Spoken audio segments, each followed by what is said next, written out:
mga ka-idol. Mga ka-idol, naniniwala ka ba sa kapre? Yung taong malaki mga ka-idol nakatira sa puno. Ito mga ka-idol, akasya ito.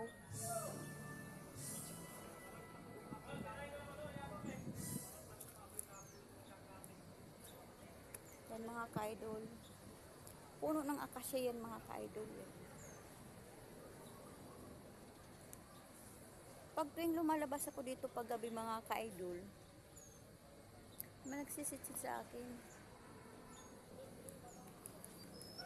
Kasi minsan nagtatambay ako dito mga ka-idol dito.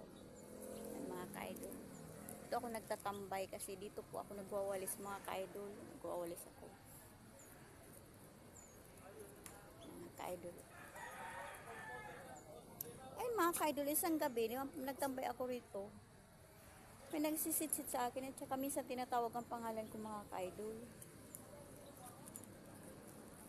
Tapos hinahanap ko yung mga tawag na yun. Yung mga tawag na yun mga ka-idol, ang gagaling dito sa puno na to. Yung puno ng akasya mga ka-idol. Kaya nung maliwanag ang buwan mga ka-idol, may nakita akong malaking tao na maitim dito sa puno na ito. Kaya mga ka-idol, nagpapakita lang yung mga ka-idol pag tuwing maliwanag ang buwan. Mga ka-idol, yung kapre na sinasabi, yung nakatira sa puno mga ka-idol. Kasi lagi ako tinatawag mga ka-idol.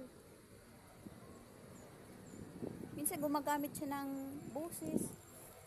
Nanggagaya mga ka-idol minsan. Yan. Kaya yun, hinahanap ko yung boses na yun, nanggagaling dito sa puno na yun pala. Maliwanag ang buwan, may nakita akong malaking tao na maitim. Yan pala mga ka-idol, kapre. Kapre mga ka-idol. Tapos noon, pumasok po ako sa loob ng kubo namin kasi natakot ako mga ka-idol dahil nga malaking tao. So yun mga ka-idol, simula noon, tuwing maliwanag ang buwan mga ka-idol, dito siya nagpapakita mga ka-idol sa puno ng akasya. Yan mga ka-idol. Kapre mga ka-idol, malaking tao. Mga ka-idol.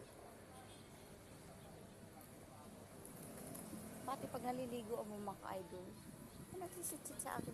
Sino may nagsisitsit sa akin? Wala man ako nakikita ng tao. Yan pala, ang kapre pala mga ka-idol. Ang kapre. Sana nagustuhan mo mga ka-idol yung kwento ko. Follow, like, and share nyo na lang ako. Salamat.